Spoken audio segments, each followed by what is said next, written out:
بسم اللہ الرحمن الرحیم۔ السلام علیکم اسٹوڈنٹس، جماعت ہفتم اردو لیکچر نمبر 75 کا آغاز کرتے ہیں۔ آج کے لیکچر میں ہم مشقی کام کریں گے، اس لیے تمام بچوں کے پاس Urdu copy, rough copy, pain, pencil اور مارکر ساری چیزیں ہونی چاہیے تاکہ آپ اپنا تحریری کام کر سکیں۔ صفحہ نمبر 138 نکالیں۔ مشقی کام شروع کرنے سے پہلے تھوڑا سا میں آپ کو پچھلا کام دہرا دوں کہ نظم میں ہم نے کیا پڑھا ہے۔ اس نظم میں شاعر نے اپنے ہم وطن بھائیوں اور ہم وطن دوستوں کو مخاطب کر کے اپنے وطن سے محبت اور اس کی حفاظت کا درس دیا ہے۔ زندگی میں پیش آنے والی تکالیف اور مشکلات کو ہمت اور حوصلے سے برداشت کرنے اور اپنی منزل کی طرف بڑھتے رہنے کا درس دیا ہے، ایک پیغام دیا ہے۔ اتحاد اور اتفاق کا پیغام دیا ہے کہ ہمیں مل کر اتحاد اور اتفاق سے زندگی کی مشکلات اور اپنی منزل کی راہ میں آنے والی رکاوٹوں سے نبرد آزما ہونا چاہیے۔ اپنی سوچ کو اپنے نئے وقت کے تقاضوں کے مطابق اپنی سوچ کو بدلنا ہے اور نئی سوچ کے ساتھ زندگی میں آگے بڑھتے رہنا ہے، ٹھیک ہے۔ اپنی ماضی میں کی گئی غلطیوں کو بھلا کر، اپنی ناکامیوں کو اسے سبق لے کر، اسے عبرت لے کر ہمیں نئے سرے سے زندگی کا آغاز کرنا ہے، نئے سرے سے محنت اور کوشش کرنی ہے اور نئے وقت کے ساتھ ہمیں دنیا کے ساتھ قدم سے قدم ملا کر چلنا ہے، ٹھیک ہے۔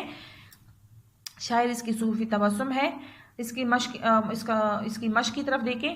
درذیل سوالات کے جوابات لکھیں۔ نمبر 1 ہے، نظم میں مقدس امانت سے کیا مراد ہے؟ ٹھیک ہے، شروع پہلی والی بند میں آپ کو یاد ہوگا، سب سے پہلے بند میں ہم نے مقدس امانت کے بارے میں پڑھا تھا کہ یہ مقدس امانت کیا ہے؟ یہ دیس، یہ وطن۔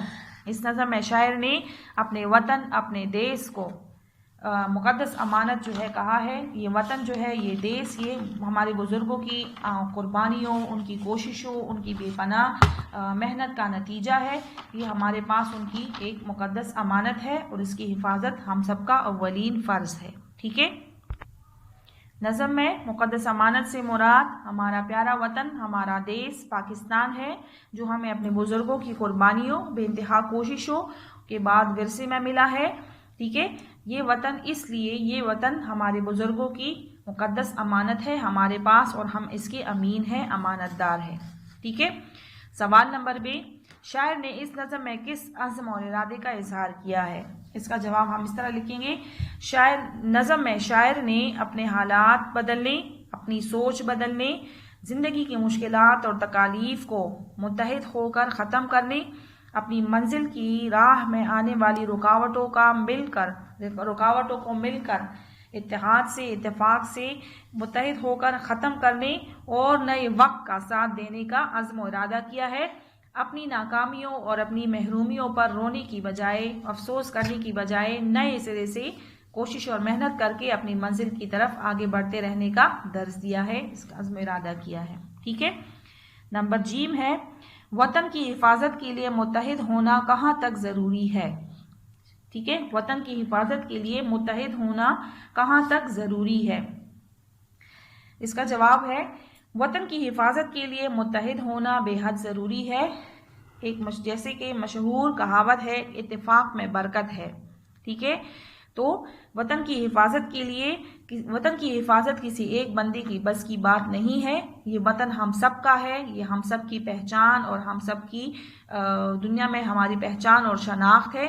اس لیے اس وطن کی حفاظت کرنا اور اس کو ترقی دینا ہم سب کا فرض اولین ہے۔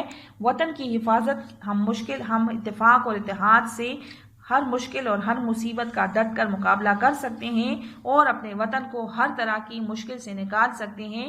اس لیے وطن کی حفاظت کے لیے متحد ہونا بے حد ضروری ہے، ٹھیک ہے۔ نمبر د، مفہوم واضح کریں۔ مفہوم مطلب واضح کریں۔ شعر نیچے دیا ہوا ہے، آؤ مل کر حوادث کا رخ موڑ دیں، ٹہر جائے جو منزل اسے چھوڑ دیں۔ اس شعر میں آپ دیکھیں بچے تو اس میں شاعر نے ہمیں اتحاد اور اتفاق کا درس دیا ہے، متحد ہونے کا درس دیا ہے۔ حوادث سے مراد زندگی کی مشکلات اور تکالیف ہے، ٹھیک ہے۔ شاعر کہتے ہیں، اس کا مفہوم ہم اس طرح لکھ سکتے ہیں کہ شاعر کہتے ہیں کہ ہمیں اتحاد سے، اتفاق سے متحد ہو کر زندگی میں آنے والی تمام مشکلات اور رکاوٹوں کو دور کرنا ہے، مشکلات اور مصیبتوں کا مل کر مقابلہ کرنا ہے۔ وہ تمام رکاوٹیں جو ترقی کی راہ میں حائل ہیں، ہمیں اتفاق سے ان کا مقابلہ کرنا ہے۔ ہماری منزل کی راہ میں جو رکاوٹیں آتی ہے ہمیں ان سے نبرآزما ہونا ہے۔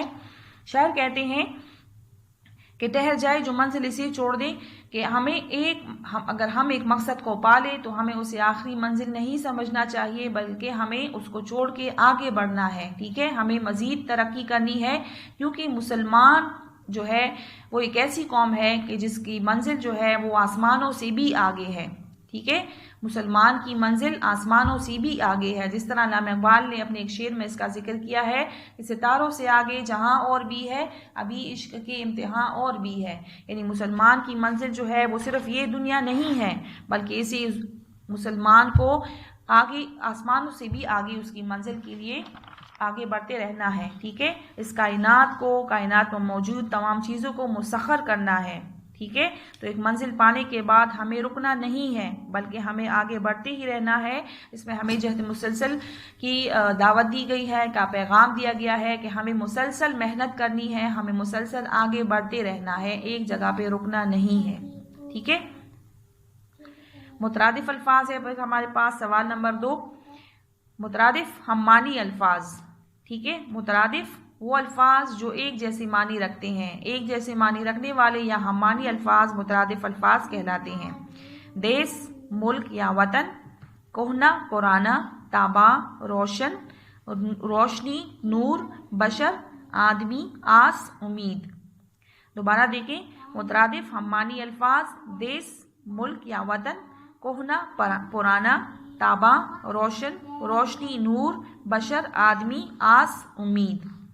بشر آدمی انسان بھی آ سکتا ہے، ٹھیک ہے، آدمی یا انسان، آس امید، ٹھیک ہے، یہ مترادف ہو گئے، اپنی رف کاپی میں آپ نے نوٹ کرنا ہے۔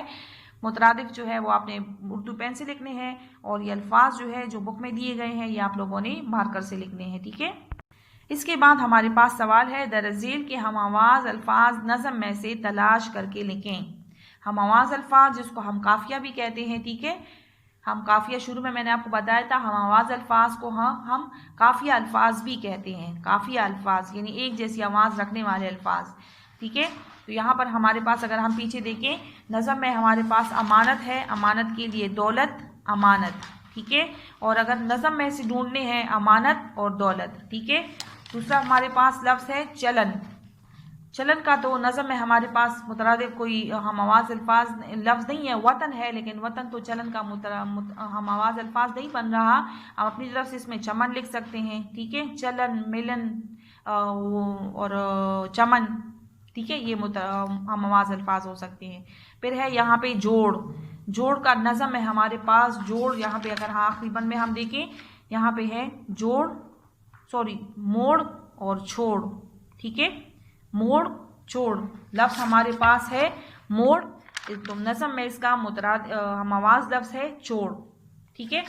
پھر ہمارے پاس ہے رو، آخری بند میں دیکھیں، بہت رو چکے، ٹھیک ہے، تو رو کا ہمارے پاس مترادف ہم آواز لفظ ہے ہم آواز کھو، کھو اور رو، یہ دونوں ہم آواز الفاظ ہے، ٹھیک ہے، ہم آواز الفاظ جو ایک جیسی آواز رکھنے والے الفاظ ہوتے ہیں، ٹھیک ہے۔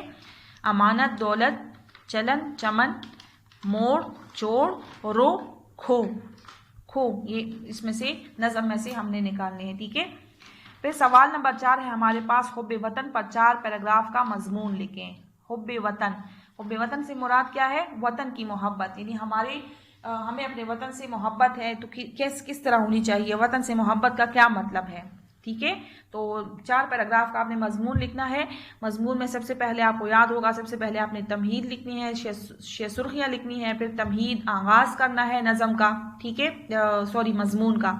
تمہید میں آپ لوگ آغاز کریں گے، یعنی اس کا مطلب بیان کریں گے کہ حب وطن کا مطلب کیا ہے، ٹھیک ہے۔ پھر آپ اس کے لکھیں گے کہ حب وطن کس طریقے سے ہم وطن سے محبت کرتے ہیں، وطن کی محبت جو ہے وہ کیا چیز ہے، ٹھیک ہے، ہمارے دل میں یہ جذبہ ہے۔